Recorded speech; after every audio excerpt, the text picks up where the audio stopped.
श्री कसबा गणपती मंदिर देवस्थानातर्फे मी जमलेल्या सर्व भाविकांचं स्वागत करते। दिवाळीच्या खूप खूप शुभेच्छा सगळ्यांना। आज आपल्याकडे रमाताई कुलकर्णी आणि त्यांचे सहकलाकार आज भक्तिगीतं आणि अभंगाचा कार्यक्रम सादर करतायत। तर सगळ्यांनी जरूर शेवटपर्यंत आस्वाद घ्या, त्याचा खूप सुंदर कार्यक्रम होणार आहे। धन्यवाद सगळ्या समस्त ठकार परिवाराला खूप खूप धन्यवाद की त्यांनी आम्हाला संधी दिली की आज ग्रामदेवताची इतक्या सहजासहजी सेवा करायची वेळ किंवा योग येत नाही आयुष्यात, तो इतक्या लवकर आणला। So thank you so much. सुरू करूया।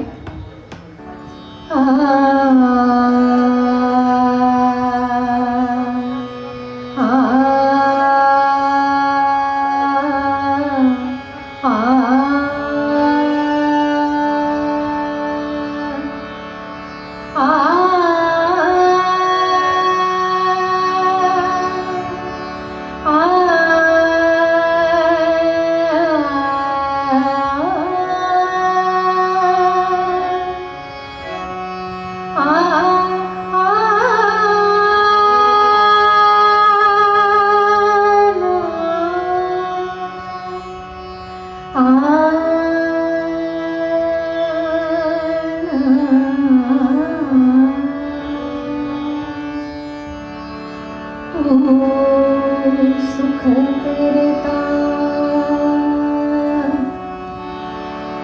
तू दुख हरता,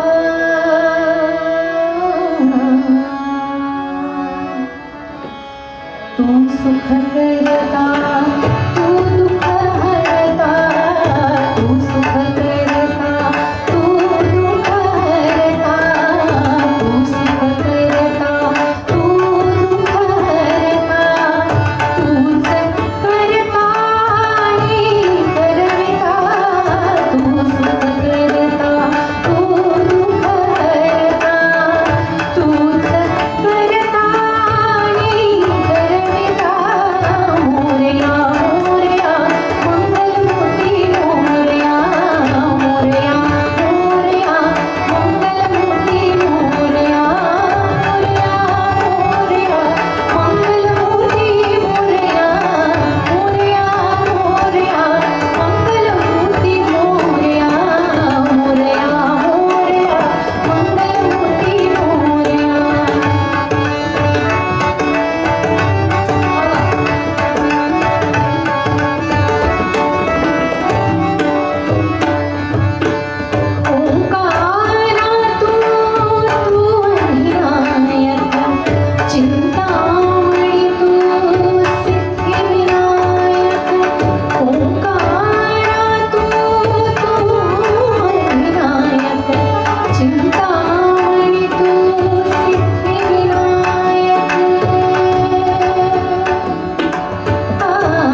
असतात ना, देवा सरुदे माझे मीपणा, तुझ्या दर्शने उजळो जीवन, नित्य करावे तुझेच चिंतन, तुझ्या धुळीचे भाई भूषण, सदैव राहो ओठांवरती तुझीच रे गुणगाथा.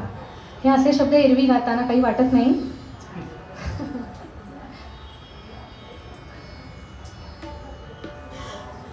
अशा आवारात आणि माहोलमध्ये गाताना खूप जास्ती जाणवतात. शक्ती आहे त्या शब्दांमध्ये.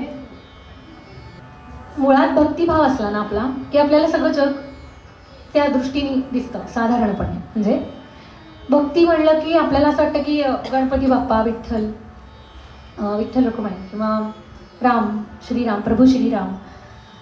पण असं नाही ना, आपल्या कामामध्ये भक्ती असते, आपली कलेमध्ये भक्ती असते, आपल्या संसारात सुद्धा भक्तीच असते ना. कारण प्रत्येक स्त्री घरात जितक्या मन लावून रोज स्वयंपाक करते, असं एकच काम रोज आपण इतक्या भक्तीने किंवा इतक्या मनापासून करणं, यासाठी भक्तीच लागते ना आपल्याला. त्यासाठी ते नाही होऊ शकत अदरवाईज इतकं चांगलं. कारण रोजच उठून करायचे ना पालकाची भाजी, मेथीची भाजी, तर त्याला काहीतरी वेगळा फॅक्टर असेल की ज्याच्यामुळे ती रोज छान होते आपली.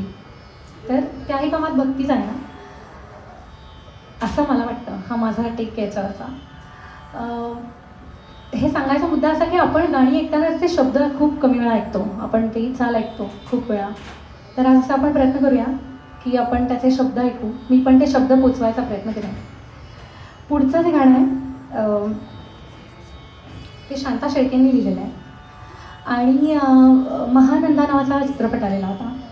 त्या चित्रपटासाठी तुमच्यापैकी बऱ्याच लोकांनी बघितला असेल, कारण की तो साधारण तुमच्या पिढीतलाच सिनेमा आहे. त्या सिनेमामध्ये गोव्यातलं सगळं शूटिंग आहे, तिकडचा सगळा भाग दाखवला आहे.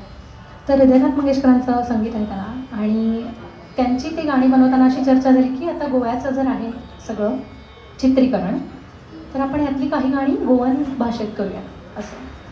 तर शांताबाई शेळके म्हणाल्या की ठीक आहे, करू आपण. जर 10 गाणी आहेत तर त्यातली 3 किंवा 4 गाणी करू. कारण गोवन भाषेतली गाणी मराठी माणसाला किती रिलेट होणार ना, आणि किती आपण त्याला आपलंसं मानू याची कदाचित त्यांना शंका असेल. तर 3 गाणी त्या चित्रपटातली गोवन भाषेत केली. त्यातलं एक माहिती असेल तुम्हाला, माझो लवताय डावा डोळा, एक खूप फेमस युगुल गीत आहे. आणि त्यातलं हे जे गाणं आहे पुढचं मी आता गाणार आहे ते एक गाणं मराठी कविता म्हणून गाणं म्हणून त्यांनी लिहिलं. इतकं सुंदर शंकराचं वर्णन मराठी भाषेत क्वचितच असेल जसं या गाण्यात शांताबाईंनी लिहिलं. आणि पिक्चर म्हणजे तो सिनेमा रिलीज झाल्यानंतर फायनली तेच झालं की त्या 3ही गोवन गाण्यांपेक्षा हे जे एक मराठी गाणं होतं ते अजरामर झालं. 3ही गाणी आपण ऐकतो, आवडीने ऐकतो, पण ह्या गाण्यात जे मार्दव आहे, या गाण्यात जो भक्तिभाव आहे ज्याबद्दल मी आत्ता बोलले, तो कदाचित मराठी भाषेत शंकरावर आलेलं वर्णन इतकं सुंदर क्वचितच सापडेल.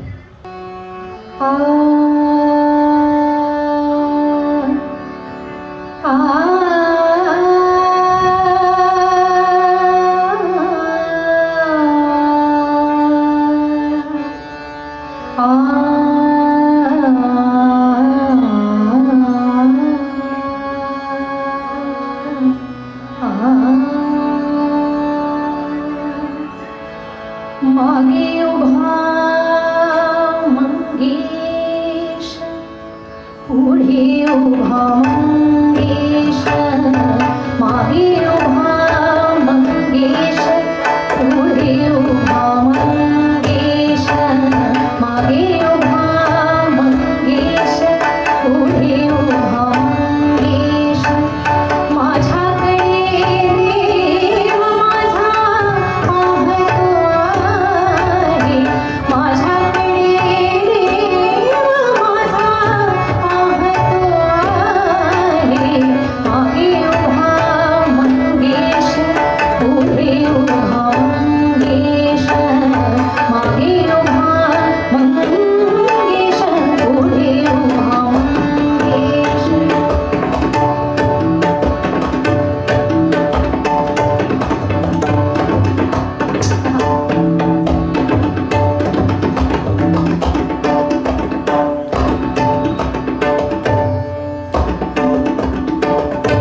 तबल्यावर अभिजित जायदे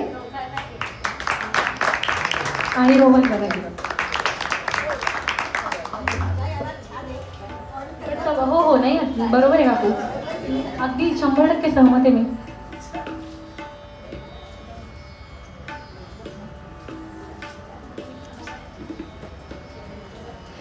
जे लोक इंस्टाग्रामवर वगैरे आहेत त्यांना सध्या खूप असं एक हॉट टॉपिक आहे इक्वालिटी, असं माहिती असेल ना, की सध्या खूप चाललं आहे जगभरात. सगळीकडे इक्वालिटी पाहिजे, मुलं मुली इन जनरल खूप विषयांमध्ये. पण आपले जे संत आहेत ना, त्यांनी इक्वालिटीबद्दल खूप पूर्वी लिहिलं आहे, खूप खूप खूप पूर्वी लिहिलं आहे. इतकं प्रचंड प्रगत आपल्याकडचं हा जे संत वाङ्मय आहे ना, हा जो पुढचा अभंग मी गाणार आहे,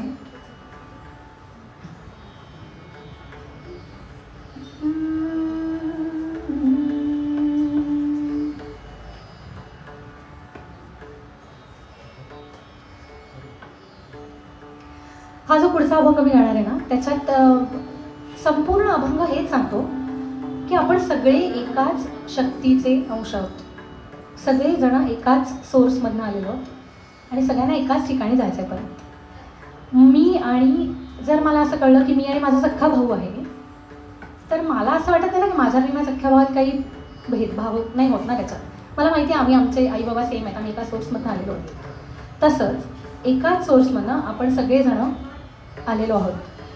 आणि जसं आपल्या हाताला भाजलं, पायाला ठेच लागली, अख्ख्या शरीराला वेदना होतात, तसं एखाद्या दुसऱ्या व्यक्तीला काही झालं, दुःख झालं, त्यांच्या घरी काही वाईट घटना घडली, तर आपल्याला जे दुःख होतं फील आतमध्ये, किंवा पृथ्वीच्या त्या टोकावर कुठेतरी काहीतरी खूप वाईट घडतं आणि आपल्याला इथे खूप काहीतरी भयंकर मनाला लागतं आणि दुःख होतं आणि जीवन जात नाही. ही जी भावना आहे ना, ही वैश्विक आहे. ही भावना म्हणजेच आपण एका स्रोतातनं आलेलो आहोत, त्यामुळे आहे.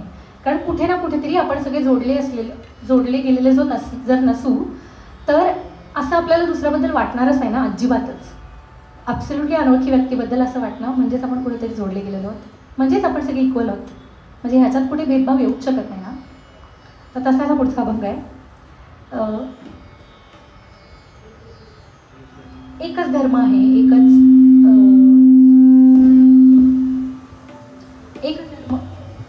हॅलो हॅलो हां,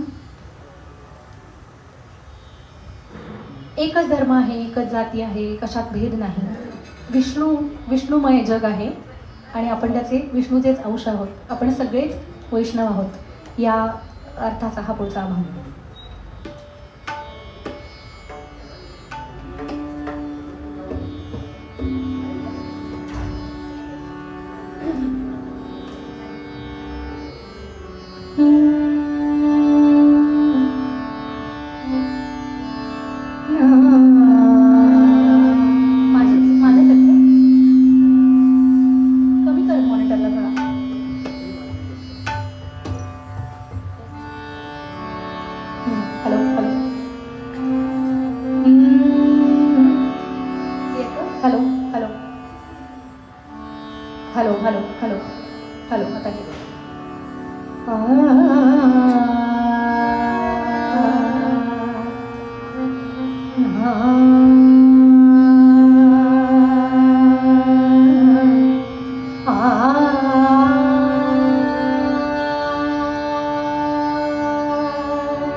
माझे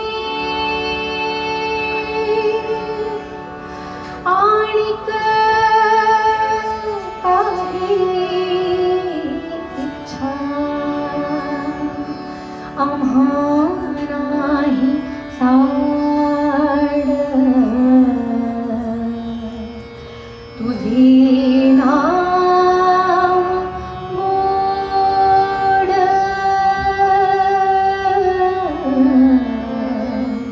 तुझे नाम गोड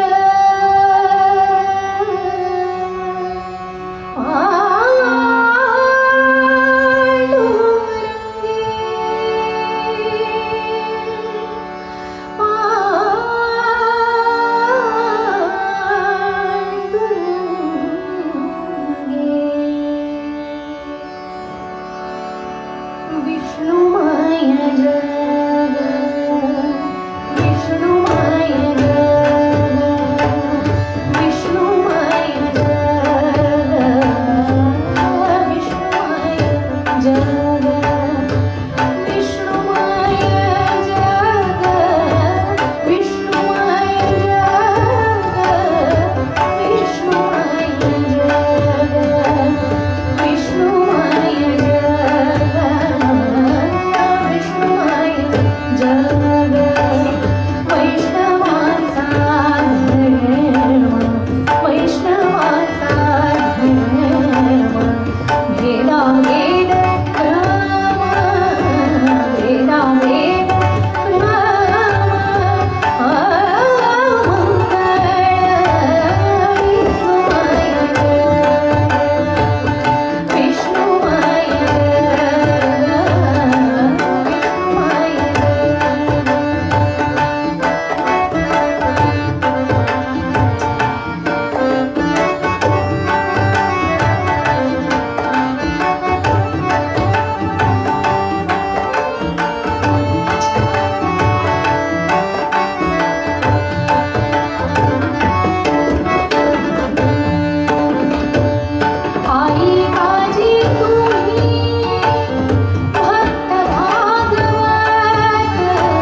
जे मगाशी मी सांगितलं ना, एका देहाचे अवयव आपण सगळे, सुख दुःख प्रत्येकाला जे काही फील होतं ते आपल्यालाही फील होतं.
वैशिष्ट्य असतं ना प्रत्येका, तसं मला मराठीचं असं वाटतं की खूप सोप्या भाषेत खूप मोठा अर्थ सांगून जाते आपली भाषा आपल्याला.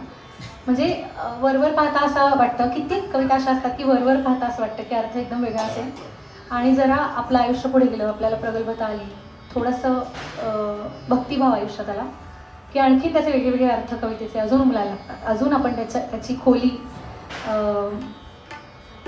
त्या खोलीत उतरू पाहतो जास्त.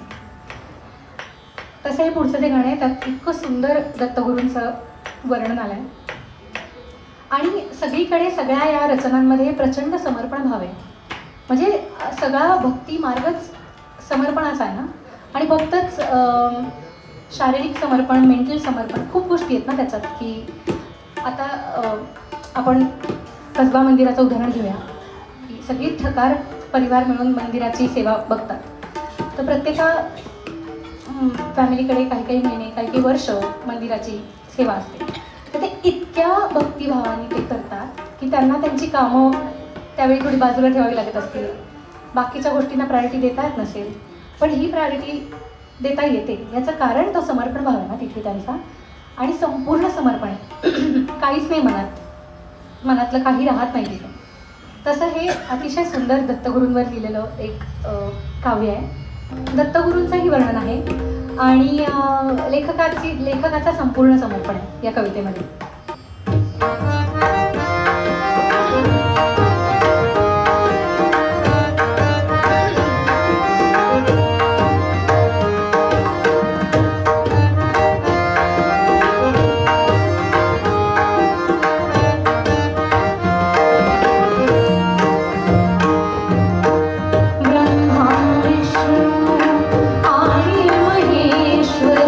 ब्रह्मा विष्णू आणि महेश्वर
गणपतीचा सीझन आला ना, म्हणजे गणेशोत्सवाचा, हा, की तुम्ही तर सगळे गावात राहत असाल बहुतेक मेजॉरिटी लोक ना, तर तुम्हाला खूप टिपिकल काही गाणी ऐकायला मिळतात. जसं की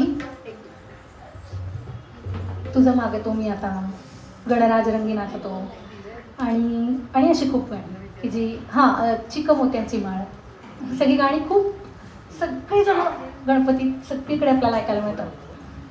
पण हे जे गाणं आहे ना, गणराज रंगी नाचतो, याचं वैशिष्ट्य असं आहे की ह्याच्यामध्ये पखावज नावाचं वाद्य वापरलं आहे.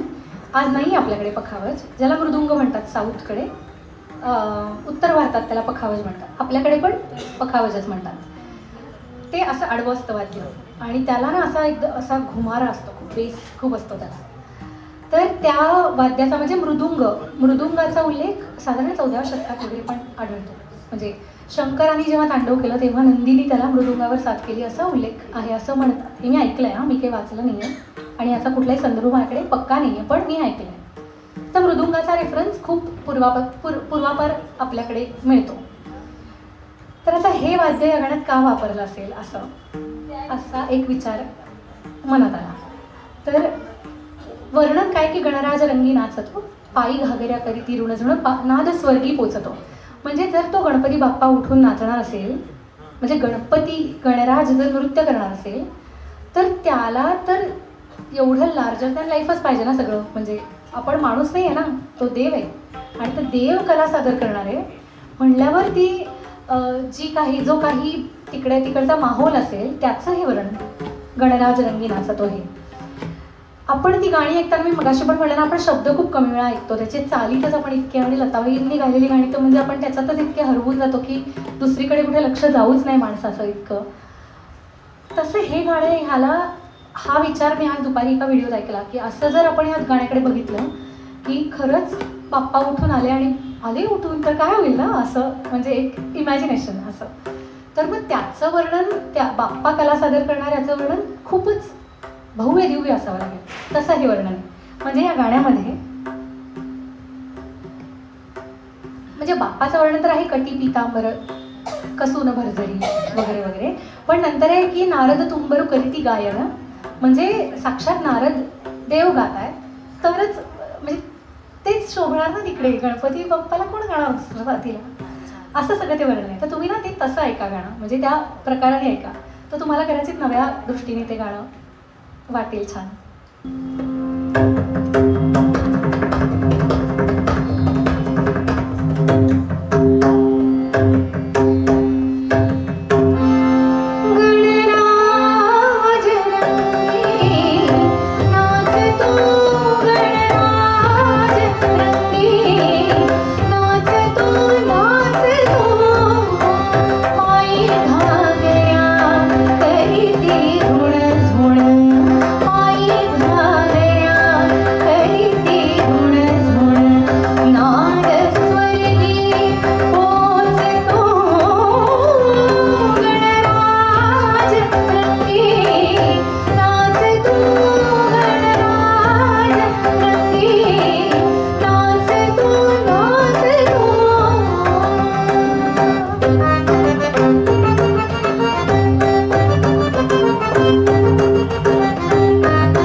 जाल तसं तुम्हाला उमगेल नक्कीच. पण मगाशी मी म्हटलं की नाही समर्पण भाव, तर त्या नामाच्या धुंदीमध्ये म्हणूया आपण चांगल्या अर्थाने हां, इतकं तल्लीन व्हायला झालं आहे कबीराला की कबीर म्हणतोय की माझा राम समोर येऊन माझं काम करून गेलेलाही मला कळलं नाही आहे. आणि म्हणजे तो गेला निघून, ज्याला मला भेटायचं आहे, ज्याचं मी नाव घेतो आयुष्यभर, तो येऊन निघून गेला आणि मी त्याचंच नाव घेत बसलो आहे. म्हणजे किती वेळाने असं की कुठे गेला माझा राम, आत्ता येऊन गेला असं. आणि हे केलं कुणी माझं काम जे चालू होतं ते, तर कबीराचं काम साक्षात प्रभू श्रीराम येऊन करून जातात आणि कबीरांना त्याचा पत्ताही लागत नाही.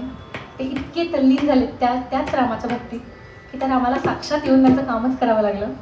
असं हे पुढचं गाणं आहे, ऐकूया. कबीराचे विणतो शेले, कबीराचे विणतो शेले, कौसल्याचा रामबाई, कौसल्याचा राम, कबीराचे विणतो शेले, कबीराचे विणतो शेले, कबीराचे विणतो शेले, कौसल्याचा रामबाई, कौसल्याचा राम, भाबड्या या भक्तासाठी देव करी काम, कौसल्याचा रामबाई, कौसल्याचा राम.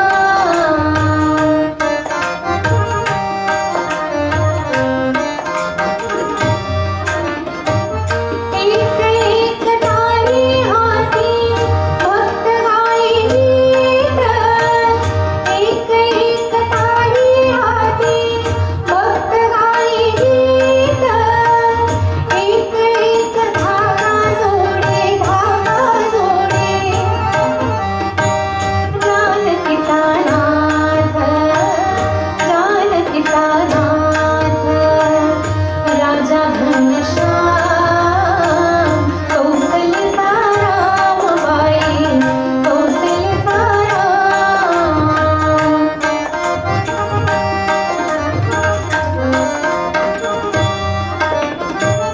दास राम नामी रंगे, राम होई दास, दास राम नामी रंगे, राम होई दास, एक एक धागा गुंते, धागा गुंते, रूप ये पटास, रूप ये पटास, राजा घनश्याम, कौसल्याचा रामबाई, कौसल्याचा राम.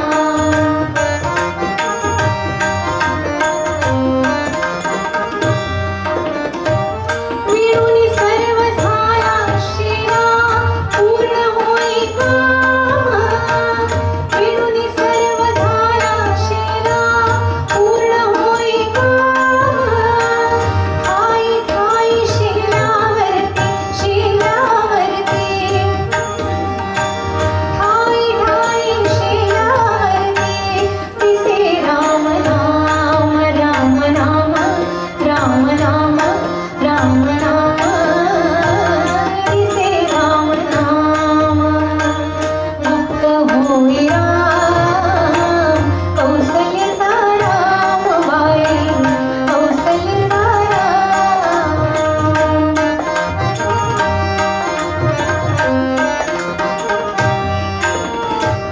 हळूहळू घडी डोळे, हळूहळू घडी डोळे, हळूहळू घडी डोळे, पाहिजो कबीर, पाहिजो कबीर, हळूहळू घडी डोळे. आता कळलं त्यांना, येऊन गेले प्रभू श्रीराम.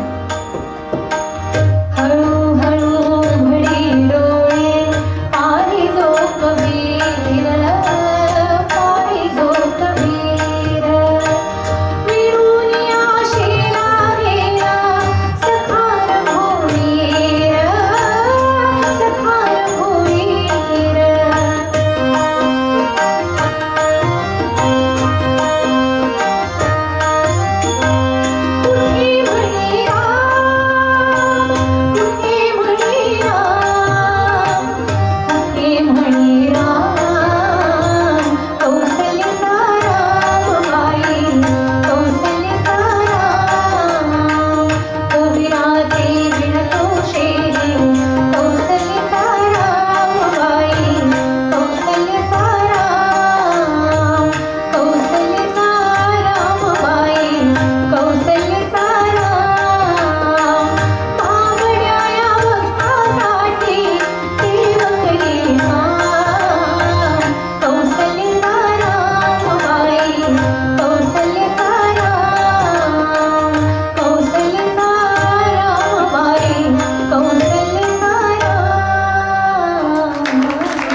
गाते, माझ्यासाठी नाही गाते मी.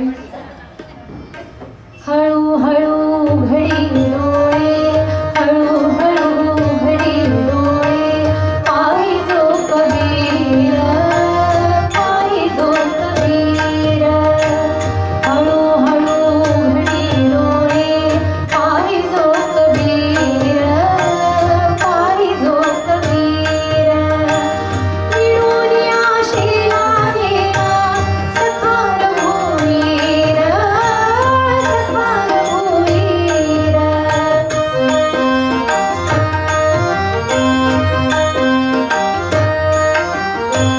कुठे म्हणे राम, कुठे म्हणे राम, कुठे म्हणे राम, कौसल्याचा रामबाई, कौसल्याचा राम. कबीराचे विणतो शेरे, कौसल्याचा रामबाई, कौसल्याचा राम. मागण्या या भक्तासाठी देव करी राम, कौसल्याचा रामबाई, कौसल्याचा राम, कौसल्याचा रामबाई, कौसल्याचा राम.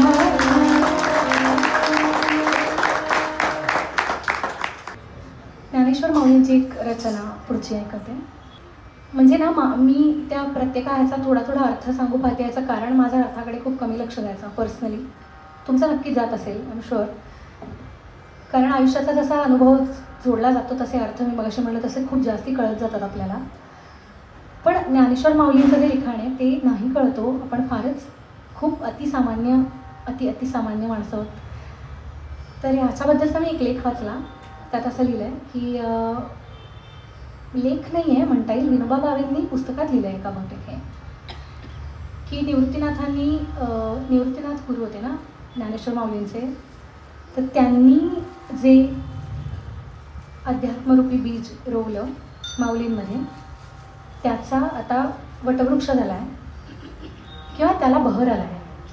आणि बहर काय आहे तर हे जे आपल्याला त्यांनी ज्ञानेश्वरीमध्ये जे काही त्यांची पदं आहेत, जे काही वचन आहेत, जे काही ज्ञानेश्वरीमध्ये त्यांनी त्यांचं ज्ञान लिहिलेलं आहे तो त्या गुरूंनी लावलेल्या बीजाला आलेला बहर असं त्यांनी त्यात वर्णन केलं.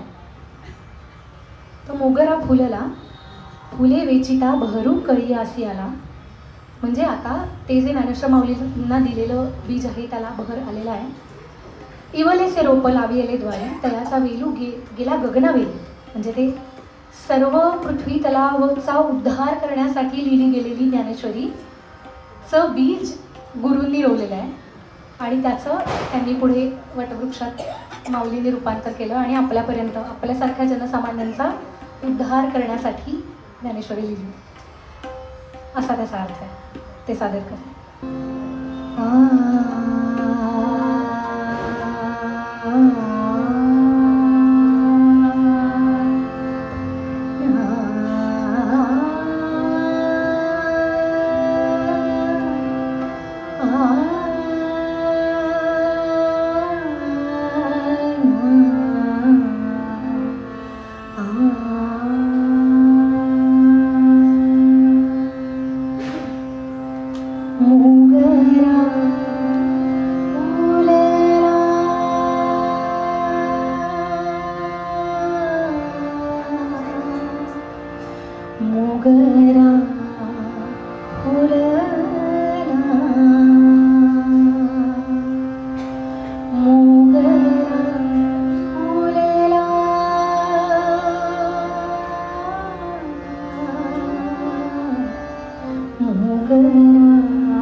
माझी गुंती गुंफेला शेला बाप रखुमा देवीवरू विठ्ठले अर्पिला.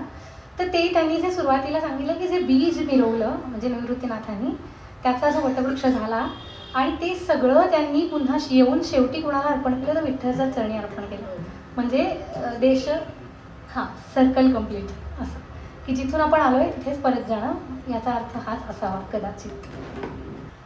हे गाणं पुढचं जर मी घेतलं नाही तर मग बाप्पासाठी कार्यक्रम करण्यात काही मजा नाही. खूप खूप खूप प्रचंड गाजलेलं लताबाईंचं गाणं. परत एकदा आपण दरवेळी ऐकतो गणेशोत्सवात.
चेंजेस केले गाण्यामध्ये जी गाणी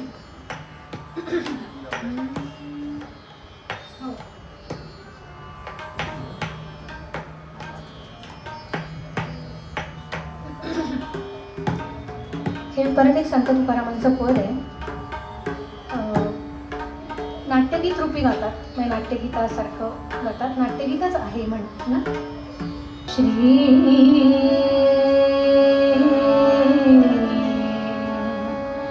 अनंता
तिघही असं नाही.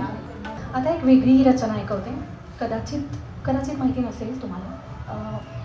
किशोरीताई पंडित किशोरीताई आमोणकरांचं त्यांनी गायलेलं आहे. मला माहीत नाही की त्यांचं कंपोजिशन आहे का नाही. हंसध्वनी रागातली गणेश स्तुती आहे.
गणपत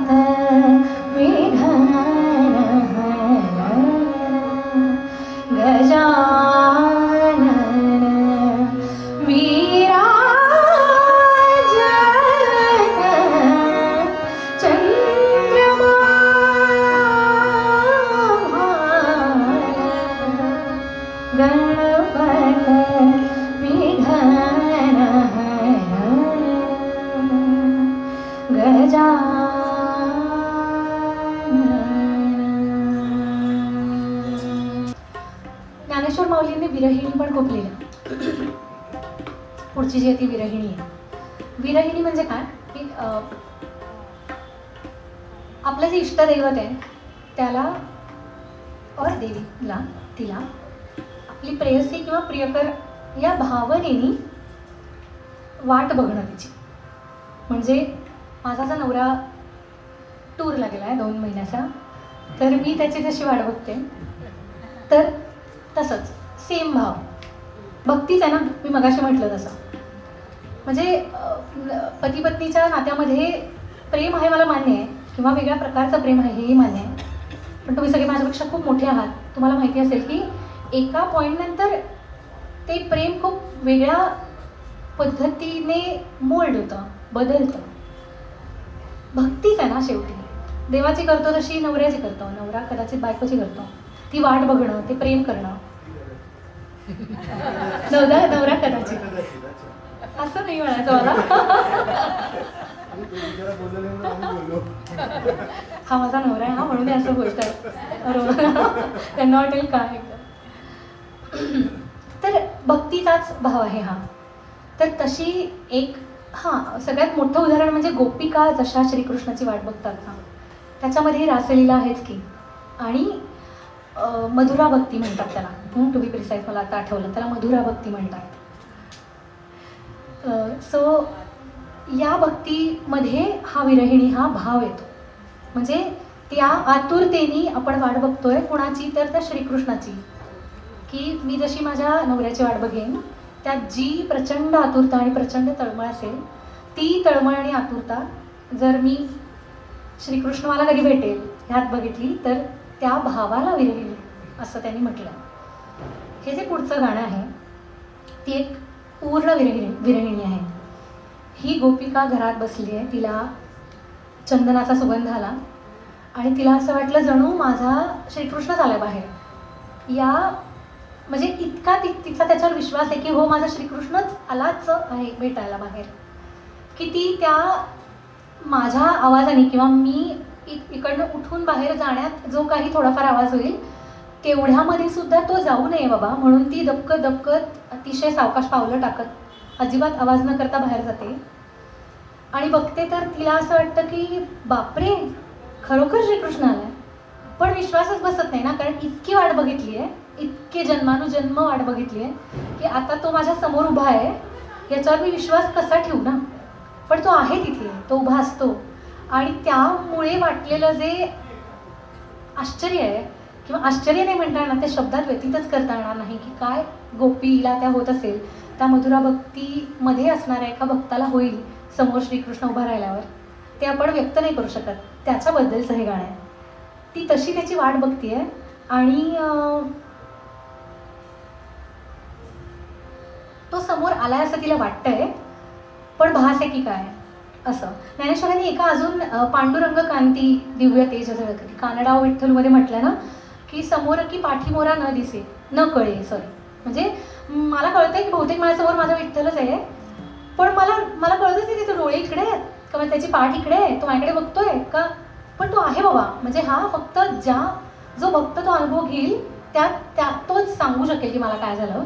आणि ज्या दुसऱ्याने तो अनुभव घेतला आहे तो तीच व्यक्ती कदाचित विश्वास ठेवू शकेल, असा फक्त आपण अनुभव घेऊन सांगण्याचा विषय आहे.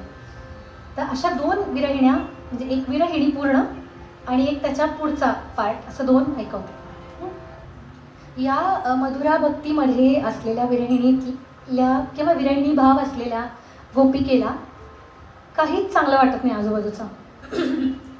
म्हणजे आई नसली घरी की कसं होत असेल ना, आपल्याला लहानपणी खूप व्हायचं, आता जरा मोठं झाल्यावर होतच म्हणा, लग्न झाल्यावर जरा घरी गेल्यावर आईच नाही आहे तर असं वाटतं अरे काय यार काय आहे, म्हणजे असं तो जो भाव असतो ना, तो भाव पण मधुरा भक्तीच आहे. म्हणजे असं म्हणता येईल, कशातच मन रमत नाही ना. तसं यांनी आता असं म्हटलंय की इतका सुंदर चंद्र आहे, इतकं सुंदर चांदणं पडलंय, पण मला ते नको आहे. मला कोण हवा आहे, तर मला देवकी नंदन हवा आहे. किंवा चंदनाची चोळी माझे अंग जाळी, म्हणजे आहे ना चंदन, आता याहून भारी काय मिळणार, पण मला तेही नको आहे, मला परमेश्वर हवा आहे. सगळ्यात सुंदर ना, मी मगाशी जे बोलले ते मी पुढे गाई ना, आता हा भाव मी जर सांगितला नाही तर पुढच्याची मजा येणार नाही. म्हणून एक लेख अरुणा ढेरेंचा मी वाचला ह्याच्याबद्दल, मधुरा भक्तीबद्दल. या स्पेसिफिक ओव्यांवरती त्यांनी लिहिलं आहे की सुरुवातीपासनं ती विरहिणी, ती गोपिका म्हणते की माझं कशातच मन लागत नाही. यासाठी ती उदाहरणं काय देते? चंद्र, चांदणं, चंदनाची चोळी माझे अंग जाळी, त्यानंतर सुमनाची शेज, म्हणजे इतका मऊ लुसलुशीत माझा पलंग आहे पण तेही मला नको वाटतंय. किंवा कोकिळा इतक्या सुंदर स्वरात गाते पण तेही मला नको वाटतंय. म्हणजे ही सगळी भौतिक जगातली उदाहरणं आहेत. सगळ्यात शेवटी ती काय म्हणतात, दर्पणी पाहता रूप न दिसे वो आपुले. मी जेव्हा उभी राहिली आरशासमोर तेव्हा मी मला दिसलेच नाही. मग कोण दिसलं? तर तोच दिसला, श्रीकृष्णच दिसला. म्हणजे इतके दिवस मी ज्याची वाट बघतीये या मधुरा भक्तीतनं, या विरहिणीतनं, तो कदाचित माझ्यातच आहे असा साक्षात्कार यात त्यांनी शेवटी लिहिलं आहे. हे सगळं माझं नाही आहे, अरुणाताईंनी लिहिलं आहे, त्या लेखातलं सांगते मी तुम्हाला. म्हणजे त्यांनी त्याचं विवेचन जे केलं आहे ते. आणि मग त्याच्या पुढे जे मी मगाशी म्हटलं तसं की तिला खरंच असं वाटतं की तो आलाय का, तर मग ती जाऊन बघते तर तो खरंच दिसलेला आहे तिला. म्हणजे तो सर्वस्व व्यापून टाकलंय त्यांनी तिचं.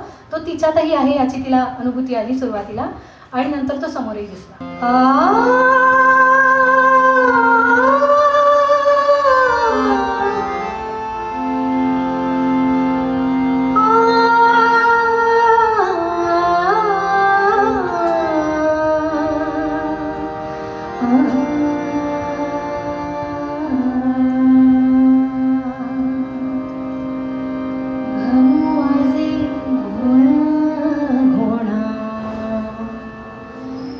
वारा वाहे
ज्याच्यामध्ये तिला तो खरा खरा साक्षात्कार होतो.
पुढची पण रचना गान सरस्वती किशोरी त्या मोहनकरांची आहे, यांनी गायलेली आहे. पंडित जितेंद्र अभिषेक यांची चालेल. इतकं सुंदर लिहिलं आहे ना तुकोबांनी. देह म्हणून आपल्याला जे जाणवतं ना ते सगळं भौतिकच आहे ना म्हणायचं तसं पाहायला गेलं तर. तुका म्हणे देह भरिला विठ्ठल, म्हणजे अख्खा देह विठ्ठलमय झाला. आणि आपण ह्याचा विचारही नाही करू शकत, अशी त्यांना अनुभूती आली. देह भरिला विठ्ठल हे जेव्हा ते लिहितात तेव्हा ते त्यांच्या अनुभूतीतनं आलेले शब्द आहेत ना. इतकं वर्णन, म्हणजे कसं करू ना वर्णन मी याचं. तर सगळ्यात प्रिय आपल्याला देहच आहे ना आपला. आपण स्वतःलाच वाचवतो कुठल्याही संकटातनं बाहेर पडायचं झालं की पटकन. तर देह पण विठ्ठलमय झाला आहे, संपूर्ण देह विठ्ठलाने व्यापलेला आहे. आणि एकदा का विठ्ठलाचा मी झालो और मी झाले की माझे जे सगळे विषय म्हणतो ना आपण, ज्याला काम, क्रोध, मद, मत्सर, माया, ज्या वासना आहेत सगळ्या, त्या सगळ्या गळून पडतात ना. पडल्याच पाहिजेत, म्हणजे तेच तर त्याचं एम आहे. असं तुका म्हणे देह भरिला विठ्ठल, काम क्रोधे केले मन रीते. मी संपूर्णपणे रीतेपणा आलेला आहे मला, असे या अभंगात ते म्हणतात.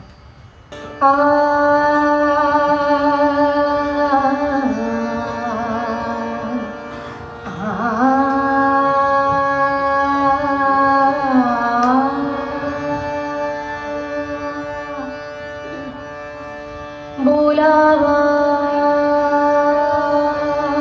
विठ्ठल, बोलावा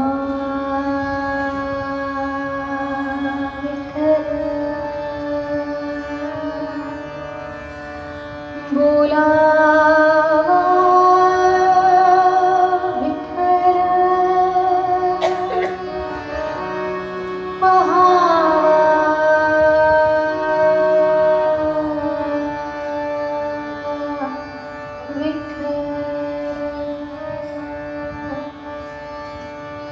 बोलावा विठ्ठल, बोलावा विठ्ठल, बोलावा विठ्ठल, बोलावा विठ्ठल, बोलावा विठ्ठल, बोलावा विठ्ठल, पहावा विठ्ठल, बोलावा विठ्ठल, पहावा विठ्ठल, करावा विठ्ठल जीव भाव, करावा विठ्ठल,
शेवटचा अभंग ऐकवते.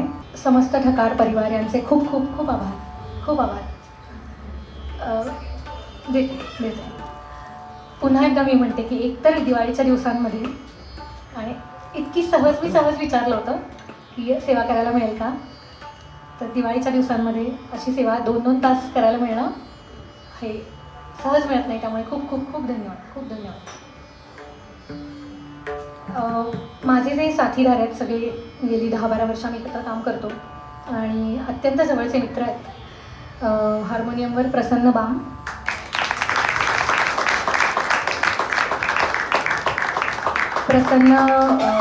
तुम्ही आत्ता ऐकलंच आहे, अतिशय उत्तम हार्मोनियम वाजवतो, खूप मोठ्या मोठ्या कलाकारांना साथ करतो.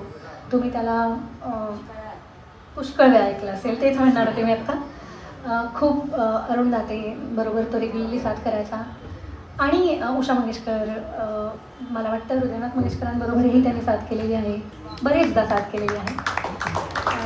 असा आमचा अतिशय लाडका मित्र प्रसन्न बाम. तबल्यावर अभिजित जायदे.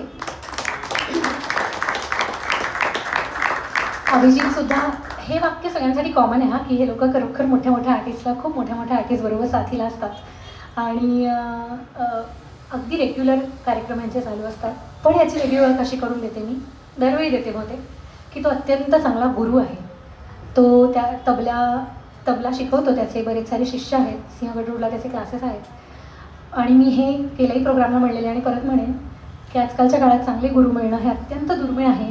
त्यामुळे अभिजित त्यासाठी माझा लाडका आहे की तो अतिशय चांगला गुरु आणि नवी पिढी खूप छान तयार करतो आहे तबला वादनाची. अभिजित आणि रोहन वनगे तबल्यावर. रोहन पण अगेन बऱ्याच मोठ्या आर्टिस्टबरोबर वाजवतो. राहुल देशपांडे बरोबर तुम्ही त्याला कदाचित बघितलं असेल. राहुल देशपांडे यांच्या यूट्यूबवरचे व्हिडिओ जर तुम्ही बघत असाल तर त्यात त्याला बघितलं असेल. तो ॲक्च्युली ड्रमर आहे, ड्रम्स वाजवतो, ड्रमर परकशनिस्ट आहे. पण तबल्याचं शिक्षणही अत्यंत चांगलं झालं आहे. तबल्यावरचा हात तुम्ही ऐकलात आत्ता. सो नेहमी तबला वाजवत नाही, पण आज साथीला तबल्याने साथ.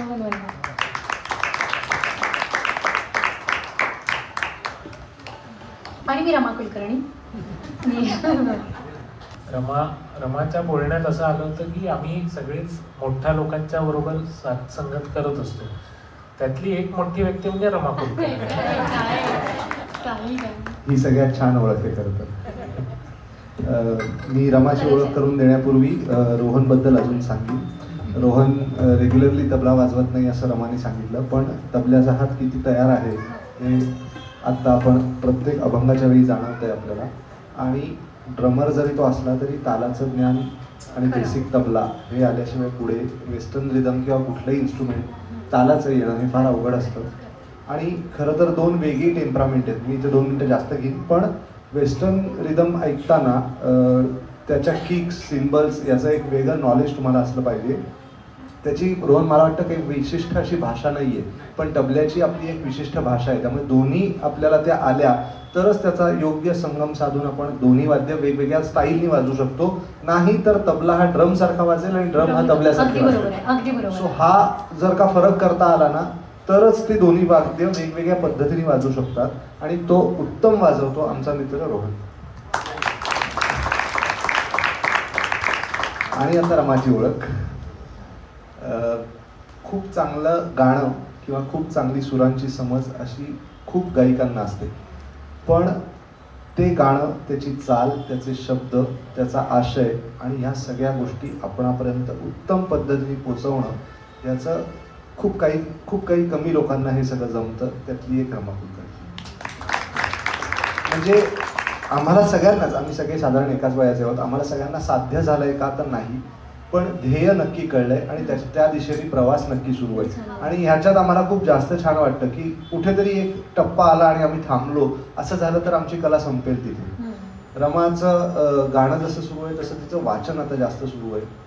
म्हणजे वाचन पण जास्त सुरू आहे की गाणं येतंय किंवा गाणं आता तसं जमायला लागतं की काय होतं, काही वेळेला खूप प्रॅक्टिस करून ना नंतर असं होतं की एक 10-15 वेळा गाणं ऐकल्यानंतर ते आपण ग्रास्प करू शकतो. पण वाचन केल्यानंतर बोलताना ते पण पुन्हा एक वेगळं टेम्परामेंट आहे की एक गाण्याचा आशय सांगून ते गाणं गाऊन नंतर दुसऱ्या गाण्यात जाणं आणि त्या दुसऱ्या गाणं आपण तितक्याच ताकदीने सादर करणं, या दोन खूप वेगळ्या गोष्टी आहेत आणि त्या खूप सहजपणे आज ती करते. अशा ठिकाणी बसल्यानंतर आध्यात्मिक गोष्टी बोलताना त्याचं जबाबदारीचं भानही असलं पाहिजे. आपल्याकडून कुठलंही रॉंग स्टेटमेंट गेलं तर त्याचे हल्ली आपण छोटे छोटे परिणाम 1-1 मिनिटाच्या रीलमध्ये बघतोय काय होतात ते. त्यामुळे ते सांभाळून बोलणं आणि तितकंच उत्तम गाणं, अशी उत्तम संगीताची वाचनाची जाण असलेली आमची मैत्रीण रमा कुलकर्णी. तेच महत्वाचं आहे ना. म्हणजे मग काकूंनी वदजाऊ कुणालाची फरमाईश दिली होती, पण काकू माझं ते नाही बसलंय, तर पुढच्या वेळी ऐकवाय कुठेतरी गाईन मी नक्की 100% गाईन 100%. कारण हे नाट्यगीत गाणं हे ना असं सहज भावगीतं कशी आम्ही पटकन आली फरमाईश गायलो असं होत नाही. याला त्याला अगदी 2 ओळी चुकलं तर प्लीज माफ करा, मला खरोखर येत नाही, तुमच्या प्रेमासाठी गाते.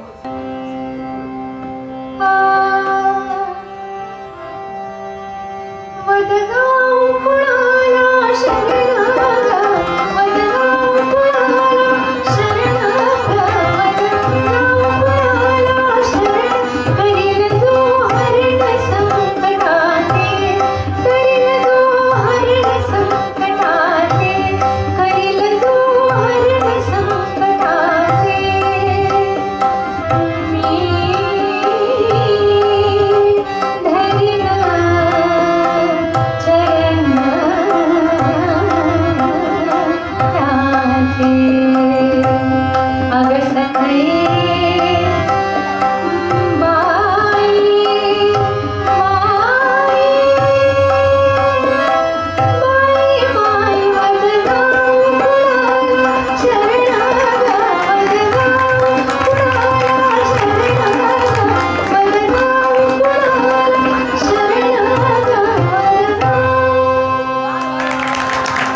मला अजिबात येत नाही. हां, बालगंधर्वांचं माहिती आहे म्हणजे मला, बाकी बऱ्याच गायकांनी पुढे गायलं ते. कीर्ती शिलेदारांचं खूप वेळा ऐकलं. बरोबर. ज्ञानेश्वर माऊलींच्या या पदाने शेवट करते भैरवी ग.